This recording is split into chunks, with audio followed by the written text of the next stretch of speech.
Hey guys, welcome back to Kodak City. Today we're going to be building the first suburbs of the city. Now, this is almost the end of the series now, and we are almost done now. The last part of this is building all the suburbs on all in all the four directions. Actually, not four, honestly, three, um, but actually four. I'm not even sure. I have to go check again. It's been a while since I've opened Kodak City's save game actually. Anyway, so this is on the east of the downtown, I suppose. Yes, it is on the east of the downtown, and this is I think the second biggest or maybe the biggest suburb in the entire city. I'm not sure exactly because there is one in the north which I will be building probably next episode, which is I think bigger. And population-wise, I think that one's much more bigger because I've actually added a small park over here and also many office zones and commercial zones for the people to work. I have added commercial zones there as well, but it's less compared to this. I think I should actually redo that part honestly, but I can't do that because I'm already done with this. Anyways, so the first thing you see me is lay down the smaller 2-lane road. So it's pretty obvious that suburbs will have smaller roads, and they usually tend to have low speed limits, so I suppose these are fine. Now the main aim over here was to give enough transit, enough options to move out of the suburb over here. So I've actually laid down tram tracks between every lane of the suburb, so that as you can see, between the grid there is a small gap. There's this empty space where you can directly see the grass. So that's the place where I'll be placing all the tram tracks. And oh yes, of course, city services, cannot forget that any time. So those tram tracks will actually help people get around the suburbs into the park or even into the commercial area and all that. So right now I actually found these really good assets for like our residential zones, low density residential zones. These are there are 5 packs actually of New Zealand houses. I'm not sure what exactly were they called and who they are by, but the the creator has actually done an amazing job, and the entire suburb, all the suburbs of Kodak City have only those houses. So I've made a separate, like a collection or a district theme out of those things, and I've used it in Kodak City because that makes my work much easier compared to the rest. Because I can't sit and manually plop every single. It's a very tedious task. It's very boring as well. I don't think you people would have wanted to watch that.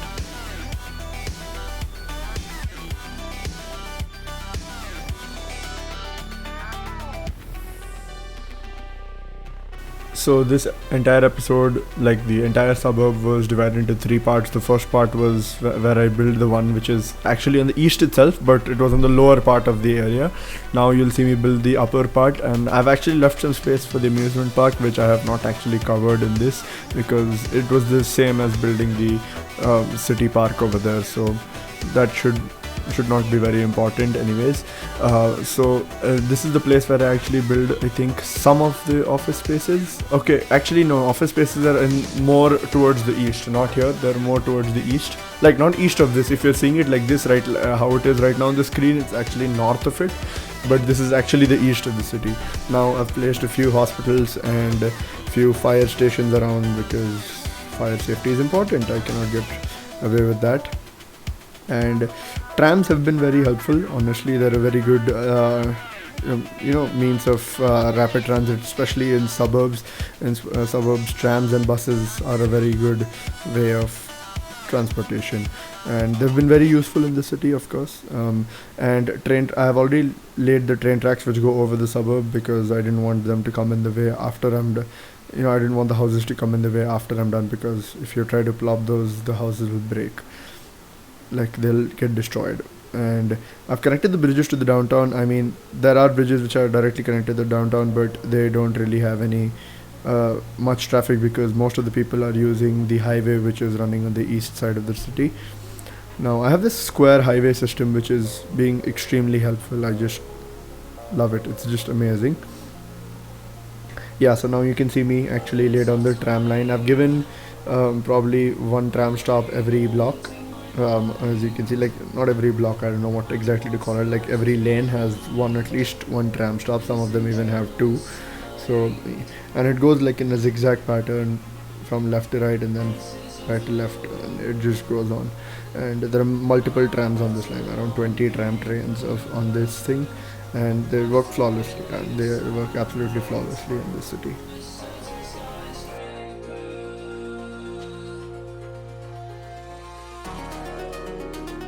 What I'm trying to do with Codex City is that I will be ending the series by probably May end, that is May of 2021.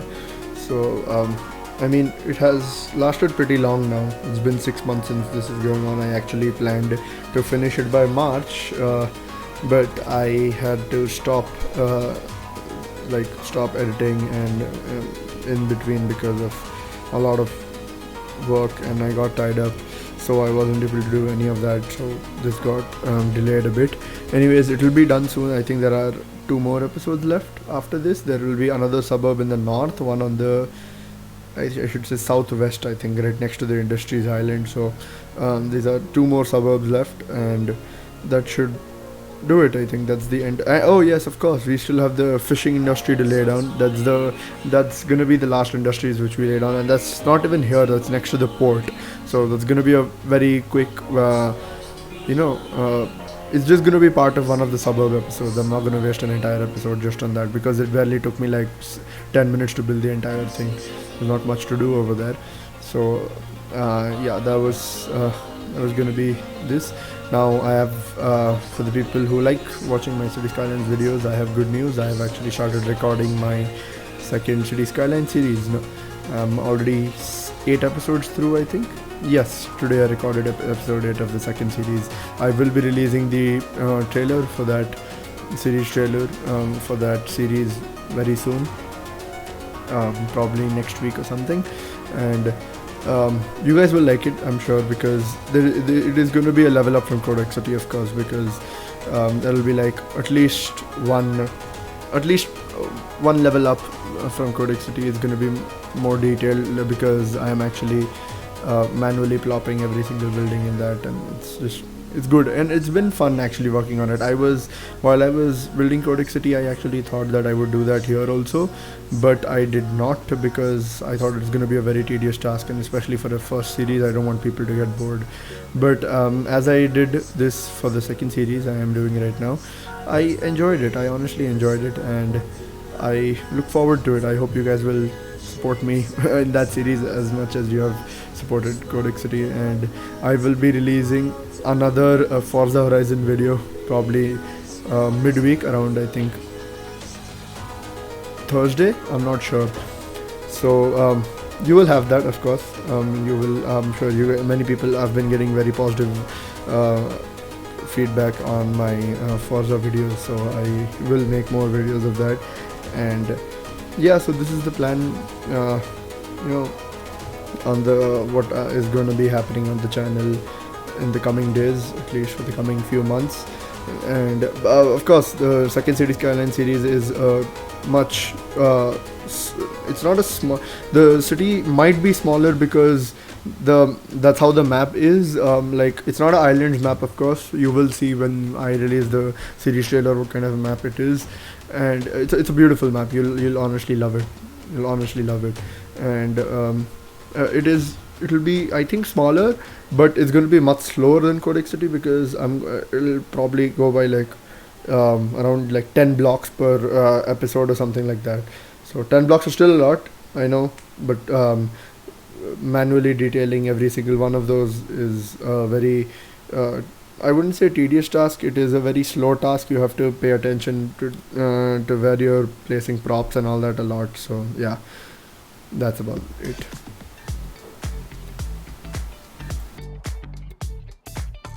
Okay, that was one distraction I was hoping I would not take, but it has already happened. So we can just go back to it, get back into the episode. So you just saw me finish off the second part of the suburb over here, where I added a few office zones on the side so that people can actually work and all that.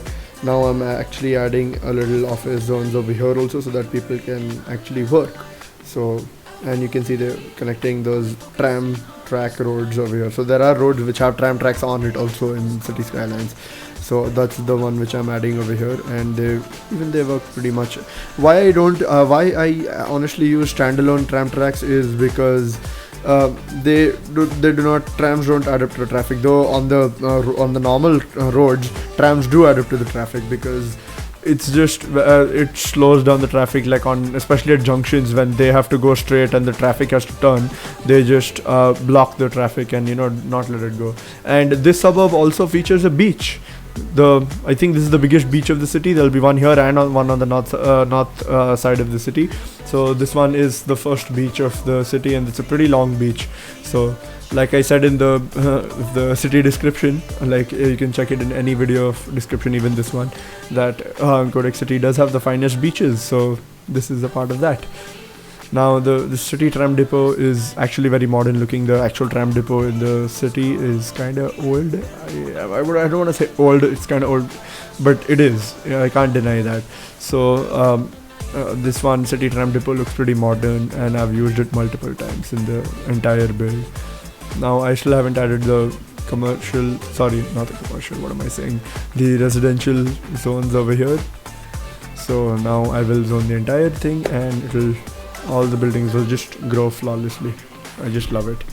Just to watch them grow. And by the way, I had a huge population boom after making these, because the suburbs are extremely big. Like the houses might be small, but they house a lot of people, at least 5 to 6 each of them. So I had a huge population boom after this. I think there are so at the end of the series I have around 5 lakh population. So you can imagine right now I'm at 2,61,000, and at the end I'm like at 5 lakhs. So you can imagine how much the suburbs have. So I think the downtown has around 1 lakh or 1.5 lakhs. Then the downtown suburb transition area has around 1 again. So that's like 2.5, and the rest of the city has, and the suburbs together have around 2,50,000. So that's a lot of population. So you can imagine the kind of population boom I get. Also, I have added train stations over here, as trains are the primary method of getting around Codex City. As you have seen through the entire series, I have built a lot of train stations. So I've built 2 train stations, one on the kind of like the south side of the suburb and the north side of the suburb. And I have actually started train lines, which I have not added in this because it's again very repetitive. I don't want to add repetitive stuff in this again and again. And as you can see, as the population booms, the airport also booms. There are multiple planes coming in at the same time, like so many. And the plane AI is just so questionable in City Skylines that you have 2 planes literally landing on the same runway at the same time. And I would really recommend City Skylines to go over their plane AI once. Just check it out once, guys, please, because it looks really weird. I can't shoot cinematics if there are 2 planes landing at the same time. It looked very weird, I would say. So yeah, that's about the plane. Yeah, you might have seen it, I think, sometimes while building in one of the airport episodes also. And you can see I've added an entire high density commercial zone right along the beach line, like on the road along the beach line, because that's the kind of places where you expect to have commercial zones next to the beaches. And I felt like it's a pretty good option over there. You can get through that. And the only way for the people to get to the standalone tram tracks is pathways. So I had to add pathways in the middle of each and every this thing. So I've added a few intervals over there. As you can see, I'm doing it right now over here. So those pathways can actually be used to access the standalone tram tracks and get to the tram stops actually.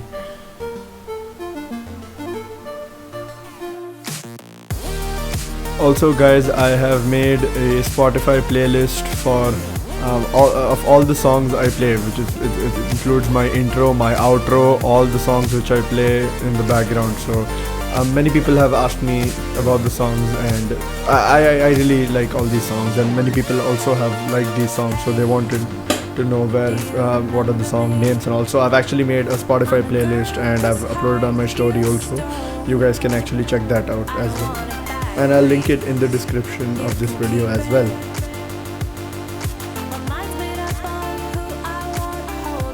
So I guess we're coming to the end of this episode. If you liked my content and wish to see more, please do subscribe to my channel. And if there's something you want me to improve in, whether it's my voiceover or content, please feel free to write it down in the comments or get in touch with me on Instagram or Twitter. So this is it for this episode. Thank you for watching, and I'll see you next time.